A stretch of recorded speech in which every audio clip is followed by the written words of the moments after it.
Karena cara membuat atau mengidentifikasi masalah. Monggo Pak. Iya, sebelumnya kami sampaikan di sini sama-sama belajar dengan panjenengan. Jika nanti ada hal yang kurang sesuai, mohon nanti bisa saling sharing. Ya, yang pertama untuk soal pertama, di sini kami mendapatkan 4 masalah sebetulnya. Alhamdulillah dikoreksi tinggal 2. Yang pertama adalah kami fokusnya di pembelajaran tarikh atau sejarah. Berawal dari anak-anak ketika mendapatkan materi tentang sejarah mulai kelas 3, 4, 5, dan 6. Di bab tersebut kan banyak nih, ada Nabi Yahya, Nabi Isa di satu bab, di mana anak-anak di sana targetnya adalah harus menghafalkan segala hal yang berkaitan dengan kisah-kisah tersebut. Jangankan anak-anak, kita pun kadang-kadang yang ngapunten, mungkin waktu membacanya sedikit itu malas membaca, sehingga bagaimana anak lagi. Sebab itu pula satu hari mereka anak-anak tidak hanya belajar tentang PAI, tapi juga ada belajar yang lain, sehingga tugasnya pun bahkan lebih dari 2 atau 3 dalam sehari. Nah di sini maka kami fokusnya di tarikh atau sejarah. Untuk masalah yang kami sampaikan di sini, yang pertama kesulitan menghafal materi sejarah. Yang kedua, kurangnya motivasi untuk senang membaca atau berliterasi. Itu masalah yang kami sampaikan. Kemudian untuk yang kedua, masalah yang menurut kami sangat mendesak dan terus segera di-solving atau ditangani adalah kesulitan menghafal materi. Karena banyaknya materi yang harus dihafal oleh anak-anak. Dan yang ketiga, alasan mengapa kami memilih masalah tersebut adalah rendahnya hasil belajar siswa. Berdasarkan dari hasil atau data hasil belajar siswa, contoh ketika mereka mendapatkan kuis dan ulangan harian. Dan yang keempat, penyebab munculnya masalah adalah yang pertama, terkadang PAI itu mendapatkan waktu pembelajaran yang kurang pas, apalagi untuk kakak-kakak kelas 4, 5, dan 6. Biasanya PAI siang hari, di mana di saat anak-anak sudah sisa-sisa tenaga harus mendapatkan materi atau tentang PAI sehingga ngantuk. Yang kedua, materi yang terlalu luas dan banyak, kayak tadi kami sampaikan di awal. Dan yang terakhir adalah kurangnya motivasi guru untuk bisa anak itu senang berliterasi atau membaca. Dan yang kelima, di sini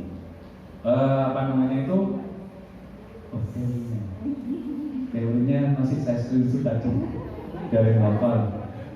Sedangkan anak-anak gurunya pun kadang-kadang juga alasan tidak punya waktu membaca padahal malas membaca. Dan yang kelima di sini untuk memecahkan masalah yang kami coba diskusikan dengan beliau-beliau para pakar di sini yang panjenengan semuanya ialah mari bersama-sama kita bisa bijak dalam memilih metode pembelajaran yang efektif sesuai dengan karakteristik materi seperti kisah-kisah Nabi dan Rasul dengan pembelajaran yang Python atau PAGMI dan yang lainnya. Mungkin seperti itu dari kami. Jika ada masukan kami sangat berterima kasih. Assalamualaikum warahmatullahi wabarakatuh. Waalaikumsalam warahmatullahi wabarakatuh.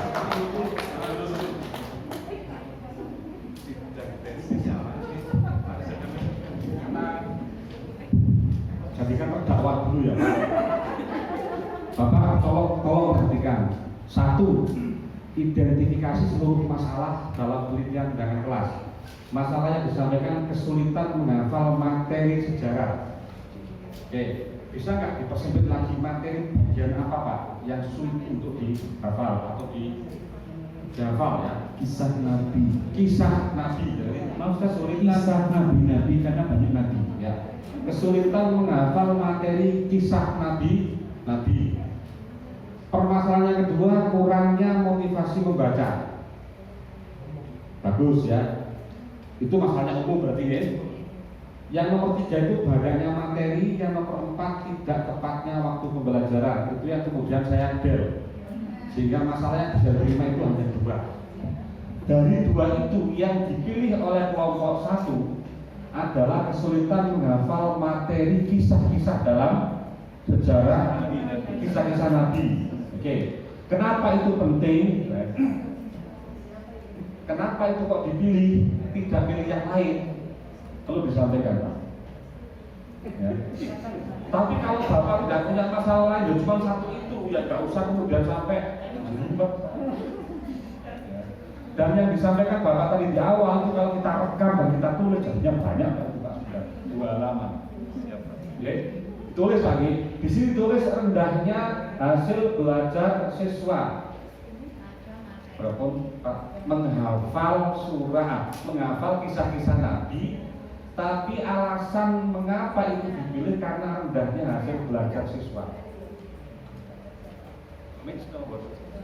Hasil nilai. Karena kan ketika hafalan itu metodenya. Jadi supaya Ketika menghafal itu ada nilainya nggak? maksudnya kan begini. Jadi anak-anak ketika mendapatkan materi ya, untuk mempermudah ya, dengan cara lain, ketika anak itu hafal akan mudah menjawab pertanyaan. Tapi ketika dia tidak hafal dengan hanya membaca atau sehingga ketika diujikan dia tidak tahu jawabannya. Tapi ketika dia hafal Itu yang betul di sini Pak. ya itu yang tadi kita jadi. Itu yang betul. Sebetulnya kami sudah situ kan, tapi kami sederhanakan. Bukan kemudian rendahnya hasil belajar siswa, bukan, ya. Tetapi yang lebih bisa diterima adalah seperti penjelasannya Pak Ayat tadi, bahwa menghafal itu berpengaruh terhadap ini, termasuk misalnya hasil belajar itu alasan pemilihan masalah. Oke Pak, baik. Setelah disampaikan alasan pemilihan masalah, baru dicari penyebab. Mengapa anak-anak kesulitan menghafal materi kisah-kisah Nabi? Ayo, jawabannya kira-kira apa Pak? Yang pertama, terlalu banyak dan luasnya materi yang disuguhkan ke anak-anak. Terlalu banyak materi yang disuguhkan anak-anak. Saya tanya Pak, banyak tidaknya materi itu urusannya guru apa urusannya kurikulum? Ya yang inti Bapak, Wakakuri, belum. Ayo selesai sudah. Kira-kira apa lagi Bu? Dengan punya usul. Nah, menghafal, tapi metode yang digunakan selama ini apa Pak? Ceramah. Kita apa? Survei KB, mesti nyalahkan sebagai Pak ceramah Bapak. Ini menunjukkan selama ini dengan kalau ngajar yang menggunakan Ceramah jadi ciri khusus. iya. Padahal kalau sudah apa namanya nanti kurikulum merdeka tidak boleh lagi ada ceramah. Tidak boleh lagi ada ceramah. Kalau masih ada ceramah, gaji per bulan sertifikasi guru dicegah. Cabut. Betul, jangan disampaikan Ustaz. Oh, ya. Apa yang pakai karena titik. Saya ada di balik Bapak Ibu semuanya, saya perjuangkan nanti Pak. Jadi analisis penyebab munculnya masalah karena metode guru yang digunakan kurang tepat. Selama ini guru menggunakan ceramah di dalam membelajarkan kisah-kisah. Padahal kira-kira yang tepat apa Pak? Hah? Bermain peran. Bermain peran masuk nomor 5. Karena tadi yang disamakan metode, maka obatnya juga harus oleh karena itu peneliti menawarkan metode bermain peran dalam menghafal materi. Jadi ini Pak, dengan selama ini menganggap dengan mengajar itu gagal. Gagalnya apa? Buktinya anak menghafal kisah-kisah nggak bisa. Yang kemudian berdampak akhir pada nilai rendah kan begitu. Setelah dengan cari penyebabnya, aku ngajak menghafal kisah kok menggunakan cara nggak cocok. Terus siapa cocok? Yang cocok adalah bermain peran. Hanya diceritakan Pak, kenapa milih bermain peran? Misalnya Pak ini, menurut bukunya Angga Trisutrisno, ya bahwa bermain peran dapat misalnya memudahkan anak mengingat bagian-bagian kecil dari sebuah kisah. Kalau itu berbasis teori, nah dengan mencari teori nggak ada Pak. Wes sampai sekarang ini berdasarkan diskusi teman-teman Jawa KKG, maka bermain peran sangat tepat untuk mempermudah kesulitan menghafal kisah. Kok gak ketemu mana gak ono diskusi baru kancane dengan teman sekolah yang terpelosok. Menurut buku sebelah. Maksudnya berdasarkan penelitian terdahulu yang pernah Bapak peneliti baca, maka metode bermain peran sangat tepat untuk meningkatkan kemampuan menghafal kisah-kisah. Ayo Pak, ditulis. Luar biasa. Terima kasih.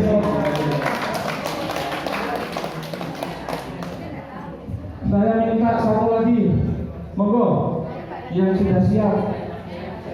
Monggo Ibu, ayo Bu, tambah enak Bu dengan nanti kalau sudah dikoreksi malah lebih. Wah, Ini wajan. ini per kecamatan apa? Kecamatan mana?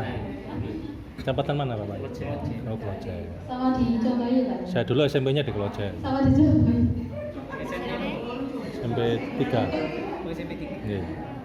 Nama Kalau SD-nya saya- Sari. Oh iya, Sari 1. Assalamualaikum warahmatullahi wabarakatuh.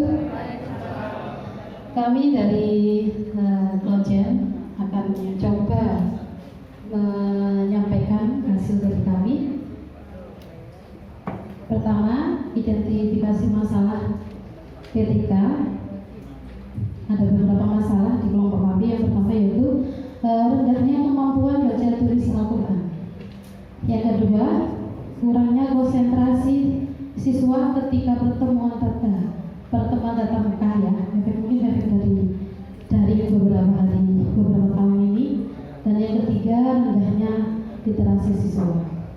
Dan yang nomor dua, masalah yang menurut kami paling mendesak adalah rendahnya kemampuan baca tulis Al-Quran. Alasan mengapa masalah tersebut penting bagi kami karena rendahnya kemampuan baca tulis Al-Quran nanti akan berdampak pada banyak hal. Yang pertama yaitu linguistik, tentang bagaimana cara anak itu melafalkan Al-Quran. Dia nggak bisa. Efeknya ini mungkin hubungannya dengan kasus ini sebenarnya saya angkat itu kami angkat dari PAT kemarin Bapak. Jadi PAT kemarin itu ada beberapa soal kelas 2 yang tulisannya sudah huruf Arab langsung semuanya dan tidak semua siswa bisa membaca tulisan Arab. Terus yang kedua, dari segi psikologi yaitu akhirnya motivasi belajar anak menjadi menurun. Dan yang ketiga, dari segi sosial, anak akhirnya ketika tahu ada beberapa temannya yang bisa menimbulkan anaknya itu menjadi minder. Dan yang keempat, prestasi anak akhirnya karena tidak bisanya, rendahnya baca tulis Al-Quran, rendah juga nilai anak terhadap rendah juga nilai anak itu nanti di kampusnya seperti itu. Terus analisis penyebab munculnya mungkin pertama yaitu kurang adanya media pendukung karena tidak semua sekolah itu mempunyai media yang diharapkan sesuai dengan materi yang disampaikan. Mungkin karena tadi kita membahasnya secara bersama, kayak kelas 1, kelas 2 itu ada semacam langsung kartu membaca dan tidak semuanya mempunyai ya seperti itu.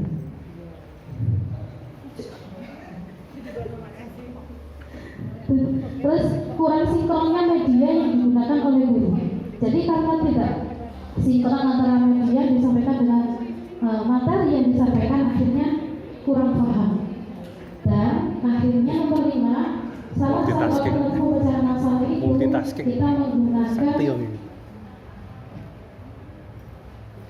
metode dari Ramayuri yaitu menggunakan metode BRIL, yaitu untuk bagaimana cara anak itu bisa tuntas dalam baca tulis Al-Quran.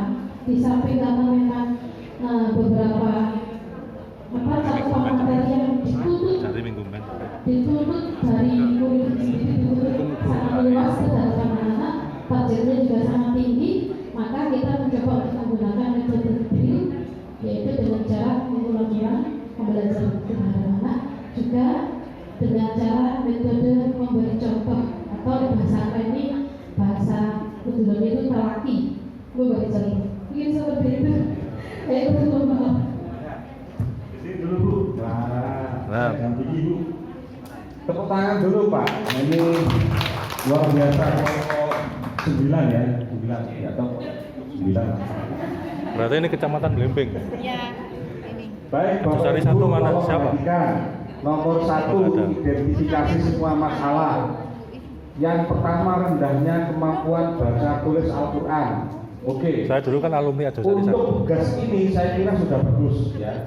Lebih bagus lagi Bukan Pak bukannya dengan juga Pak. ya, Mas ya? Bukannya Tadi yang saya bukannya sampaikan bukan pagi. bukan. Nah, dari sekian Labuan anak Ratu. misalnya yang mampu membaca sesuai dengan Dulu misalnya nih, ada Ajo Sari 1, makros dan 2, 3. maksudnya hanya sekian anak. 21 dilebur. Dia Yang kedua, ngajar. kurangnya konsentrasi Nah, rumah saya ketika belakang Taspen. CPM pertemuan Nah, rumahnya mana? tatap muka ya. Rumahnya mana? Kurangnya konsentrasi sudah cukup bagus. Benar Pak, ini masalah juga. Tambah data. Ya. Ketika guru Iya. menjelaskan, siswa sering berpindah-pindah tempat. Ya. Yang satu menggoda yang lain. Ya, seperti apa yang jenengan temukan di lapangan. Itu penting Pak. Yang ketiga, rendahnya Kalau saya itu literasi siswa. agak Monggo, seneng Bu bicara diskusi. datanya. Belum lulus. Bapak Ibu, Dia ini nggak tahu dari yang saya. tadi saya sampaikan bahwa masalah PPK Kalau itu mau- harus realistis. Berarti gini. Apa kapal? Yang dari kelas. Tidak perlu seperti dengan Saya itu waktu gampang, dia tahu skripsi. sendiri saya kok. Jenengan Tiap hari itu saya skripsi, campuran sama di latar SPB. belakang coba dilihat. Gimana nomornya? Pendidikan Udah punya. bla, bla, Udah bla. punya. Sedangkan menurut si A pendidikan adalah bla bla bla. Orang hubungannya kalau masalah yang mau diteliti. Saya, nah iya Bu. Pendidikan sangat bukan oleh pembelajaran. Pembelajaran menurut si A adalah bla bla. Jadi Jangan nulis sendiri, bosen Bu. Kalau dengan modelnya begitu Nulis itu namanya bareng-bareng. bukan latar belakang masalah, tapi latar belakang teori. Ayo coba kita rubah pikirannya. Ya. Yang namanya masalah yang terjadi di kelas tersebut itu namanya masalah, Pak. Yang namanya problematika apa yang terjadi di lapangan, dan ini sesuai dengan yang terjadi di lapangan ya. Oke. Dari ketiga masalah tersebut dipilihnya adalah kemampuan baca tulis Al-Quran. Bagus. Alasannya apa kok pilih itu bukan yang lain? Karena dengan kemampuan baca tulis yang tinggi, yang bagus, maka akan menjadikan siswa seperti ini. Itu Bu. Jadi jangan kemudian malah direndahkan lagi. Maka seandainya kemampuan membaca Al-Quran itu bagus, maka akan sangat menguntungkan bla bla bla. Ya langsung diwalik. Jelas Pak Ya, Nyi? stylish. Oke. Luar Style of biasa, writing, nomor Cak. 9. Gaya menulisnya, gaya selingkuhnya. Yang nomor 4 cari penyebabnya. Penyebabnya apa? Kita cek lagi. 1. Alokasi waktu yang kurang. Iya. Oh ini nggak jadi diangkat ya? Karena sudah tahu kesalahannya. Guru PH itu Pak tidak hanya hari ini punya 2 masalah waktu Pak. Anak Bukan ABK hanya itu. hari ini sejak zaman Tahu saya ABK itu apa? guru PH sekolah dulu hanya 2 maka Sampai ini ABK. Oh iya. Kenapa? Nggak tahu. Karena itu sampai antara sekian tahun melihat kita membutuhkan berjuang untuk anak. mendapatkan tambahan Sampai waktu. melihat itu Ingat membutuhkan anak. bukan tugas kita. Atap kacamata. Oh iya. Cakupan materi yang luas dan bukan Anak juga ABK itu kurang adanya kurikulumnya individual. media pendukung. Ingat-ingat ya, menurut Saya- kelompok 9 kurang Dulu saya adanya diskusi media itu kan pendukung. teman saya, Ya. Sido Teacher di Nggak ada Masaleh. bantuan kartu. Sido Teacher itu tangannya. Kami punya ini Bu, ada Setiap hari cara hampir untuk diskusi. memudahkan anak membaca Al-Quran. Namanya kartu Dan yang penting. paling penting itu karisma seorang guru. Nanti bisa diminta di Pak Ibu. Kalau masih ada Pak Ibu, itu dulu karyanya anak Bisa mainkan bahasa tubuh. cara mudah untuk membaca Al-Quran dengan metode dengan media kartu banting. Bisa teman. diterima. Itu dulu pernah kita ikutkan. Nanti saya ajak teman saya, lomba nanti sampean tambah bingung. media kreatif, Karena praktisi. Juara 1. Keduguran muli-muli. Benar. Iya. Semoga Anak masih ada. S1. Dulu waktu saya jadi ketua Anak umum, S1. sekarang Dia senang tetap diskusi. ada dokter. Sekarangnya Yang dia berikutnya nggak ada lawan, jadi bingung cari lawan. Lawan diskusi. Jadi ada 2 penyebabnya, satu Ayo kapan-kapan. metode. Saya traktir wis kalau mau makan di mana. Bu, kalau memang penyebabnya ini 2 begini, Kita omongan betul. maka jenengan harus pilih satu. Oh. Sekolah kami enggak. Pilih satu Nyelip berarti di apa? tikungan. Metode. Nyelip di tikungan. Berarti nanti dari 2 penyebab Terlambat gak tersebut, apa-apa, tapi hasil akhir menang. yang paling dominan disebabkan oleh metode guru yang kurang tepat. Maka solusinya harus apa Pak? Metode kartu banting atau kartu lamun sampean ya. maka peneliti memberikan solusi dalam bentuk media kartu banting. Nah, terkait dengan ini sekali lagi Pak Nggih, kalau jenengan punya dua penyebab media dan metode, maka silakan pilih satu. Dari dua penyebab tersebut, yang paling dominan adalah masalah media yang digunakan dulu kurang tepat. Maka peneliti mengusulkan atau memberikan solusi atau menawarkan media. Tapi kalau dua ini jenengan pilihnya itu adalah metode yang digunakan, maka solusinya harus metode. Jangan tadi menampilkan media pembelajaran, solusinya enggak, Joko sembung naik beca, orangnya meningkat, gitu kan? Jelas lagi. Saya kira sudah menemukan prototipe yang luar biasa. Terima kasih, Bu. Ada yang mau bertanya? Monggo, Pak. Makasih ya Bapak. Iya. Ya, terima kasih Pak Walid. Tadi saya tertarik yang disampaikan kelompok terusan tadi bahwa tentang mengangkat tentang akurat atau rendahnya membaca dan menulis Al-Quran. Nah, itu kalau seandainya tadi kan ada beberapa langkah untuk penyelesaian itu, kita coba dengan metode katakan sampai satu kali sampai selesai tidak berhasil, kedua kali tidak berhasil, sampai 3 kali berhasil, tidak berhasil. Berkala. Karena Rutin. masalah membaca itu kan tidak mudah, Pak. Tidak bisa instan. Itu gimana solusinya? Jadi tadi disampaikan juga oleh kelompok yang Mas yang pojok itu Pak. Jadi siklus itu ukurannya harus berapa? Itu tidak ada batasannya Pak. Siklus itu ukurannya adalah kalau berhasil ya berhenti. Kata Pak Sakir sudah sembuh diobati mati katanya Pak Sakir. Oleh karena itu sekali kita ngasih treatment siklus sekali saja sudah berhasil, ya sudah Pak, tinggal antibiotiknya yang diminum. Tetapi dalam pengalaman mahasiswa kami, termasuk pengalaman dalam ilmu kedokteran, rata-rata minum obat sekali itu belum sembuh. Biasanya 3-4 kali. Makanya kalau belum berhasil gimana Pak? Ya sudah berarti teruskan. Ketika sampai 4-5 kali kok tak berhasil, berarti ada yang salah dalam mendiagnosis penyebab atau mendiagnosis penyakitnya. Maka harus dirubah, lari ke dokter lagi Pak. Kalau dokter diambil ini perlu gak ada perubahan sama sekali, diganti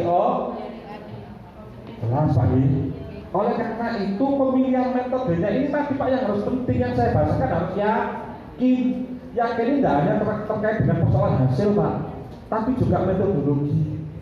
Kalau dengan nggak yakin, coba-coba kira-kira Pak gawe metode ini tepat apa enggak ya, berhasil apa enggak ya. Ketika pertanyaannya berhasil apa enggak ya, itu berarti dengan bukan PTK lagi, tapi penelitian kuantitatif eksperimen, mencoba metode atau media tertentu.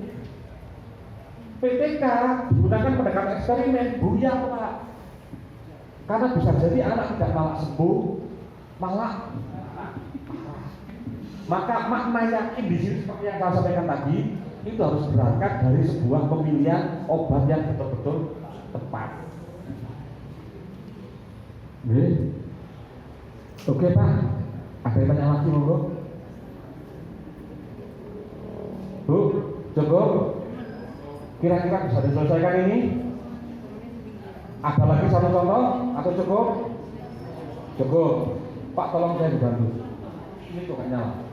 Sekarang saya lanjutkan ya. Saya lanjutkan cara membuat proposal PTK. Mulai masuk proposal Pak. Nah, proposal. Sambil menunggu Pak Wiku sudah ada yang menampilkan proposal di BPT.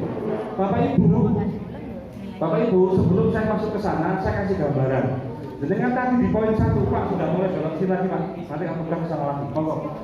Yang menghadapnya ke belakang, mohon sekarang menghadap ke depan lagi. Ya, menghadap merana. Perhatikan ya.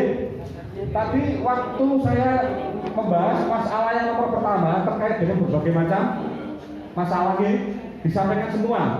Oke lah, sekarang saya ambil contoh. Seandainya masing-masing ada 5 masalah yang jenengan tampilkan di situ, disertai indikator, disertai data, maka bisa saya duga Pak, setiap masalah yang jenengan tampilkan itu sudah jadi satu alinea. Gimana? Kalau jenengan misalnya di kelas itu ada 5 masalah, jenengan tambahin data-data, maka sudah menyelesaikan 5 alinea. 5 alinea itu Pak, itu baru di nomor 1 saja sudah 5 alinea Pak, nomor 1. Kemudian nomor 2 Pak, jenengan pilih dari sekian banyak, jenengan pilih. Saya memilih misalnya terkait dengan motivasi kurang, jenengan sampaikan tambahin motivasi itu penting bla bla bla bla, karena menurut ini motivasi nenek. Sudah berapa alinea Pak? Anggaplah minimal 1. Sudah berapa alinea Pak sekarang? Nah, sekarang tambahnya nomor 3. Kenapa pilih yang itu? Bisa jadi tambah 1 alinea. Sudah tuh 7. Analisis penyebab. Dengan analisis bisa jadi analisis media, analisis metode, penyebabnya adalah bla bla bla, macam-macam. Minimal 3 alinea. Terus kira Pak? 10. Kemudian yang nomor 5 ini, silakan cari alternatif obatnya apa. Misalnya obatnya adalah kancot. Dengan cari di buku Google macam-macam. Kancot itu apa sih? Langkah-langkahnya apa sih? Sepintas bisa jadi kemudian sampai 5 alinea. Terus kira mau Pak? 15 itu Pak, sak lembar itu ada 3 alinea. Kira-kira soal pirang lembar Pak? 5 lembar dalam konteks karya tulis ilmiah terlalu banyak Pak.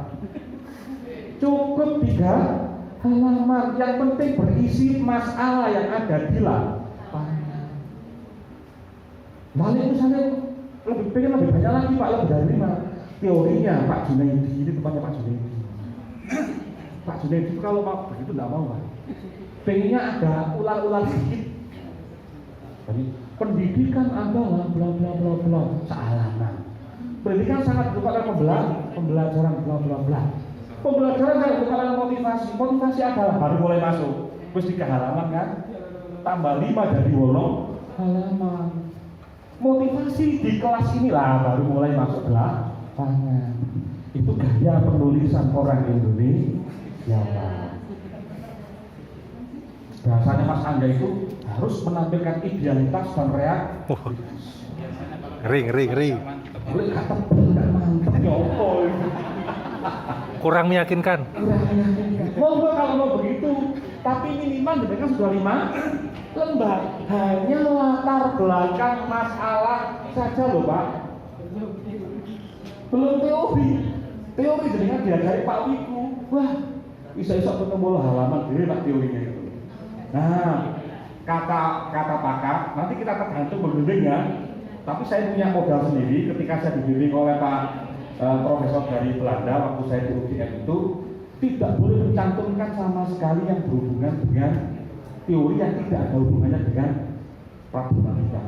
Sehingga misalnya harus pendidikan nggak boleh Pak, pembelajaran nggak boleh, langsung masuk. Kamu bentuknya di mana? Oh berarti seperti yang saya gambarkan. Maka dua-duanya ada benarnya. Tapi saya ambil minimalnya. Tanpa ada ular-ular macam-macam pun ternyata kita sudah bisa membuat 5 halaman Pak. Gampang kan Pak ya? Cuma yang saya lihat tadi 1 Pak, malu dan takut bahasanya salah. Saya contohkan Pak Kiai tadi Pak. Di awal dia menyampaikan tentang motivasi gitu dengan ngomong. Sing pertama tadi Pak soalnya menghafal kisah ya. Begitu dia menyampaikan menghafal kisah yang mudah, yang susah, yang sulit, dia menceritakan macam-macam yang tidak ada di situ. Tapi kalau ditulis, itu penting. Jelas Pak Gini? Baik. Paham Pak Gini? Besok kita lanjutkan. Sekarang kita masuk ke bagaimana cara membuat proposal secara sederhana. Ya. Bukan itu Pak, PowerPoint PPT yang membuat proposal. Saya butuh waktu kurang lebih 15 menit Pak. Ya, sak prakteknya 30 menit, mohon diamati. Bagaimana Pak itu? Kalau nggak jelas silakan buka di laptop ya. Sudah saya sampaikan di sampaikan ke Pak Didi ya. Next Pak. Nah, kalau bikin proposal itu Pak, ya, itu sebenarnya urutannya memang judul yang nomor atas. Tapi judul itu tidak mungkin bisa tertulis kalau tidak memahami tentang latar belakang masalah, termasuk cara pemecahannya. Tadi kita sudah menyelesaikan yang nomor 2 tadi Pak, rumusan atau cara merumuskan masalah. Nah, setelah nanti cara merumuskan masalah selesai, kita lari ke judul, kita lari ke rumusan masalah penelitiannya, kemudian tujuan, manfaatnya, sampai yang terakhir ada indikator keberhasilan. Satu-satu kita baca. Next Pak. Oke. Ini nggak usah Pak ya. Ini intinya sama. Ini yang saya bilang tadi, maaf ya. Adakah masalah faktual di lapangan? Harus ada. Tidak boleh dikarang. Oke. Yang kedua, itu merupakan problem penyebab dari sekian banyak masalah. Pilihannya harus ada. Ada teori, ada data. Tapi yang saya sampaikan, kalau misalnya terkait motivasi, datanya apa dengan mengatakan datanya apa, motivasinya rendah. Kemudian dengan bisa perlu sanggup dengan guru di kelas tersebut kok. Nggak perlu pindah sekolah. Kalau penelitian skripsi harus pindah sekolah. Pak Akyat yang sekolahnya di SDN Tanah Air, maka dia harus pindah sekolah di tempat lain. Butuh waktu, butuh kendaraan, butuh kesempatan dari pembimbing macam-macam. Bermanfaat, ada berdampak bagi seorang guru. Terus Pak, saya cepat aja. Ini Pak tadi yang saya bilang, dalam konteks teoritis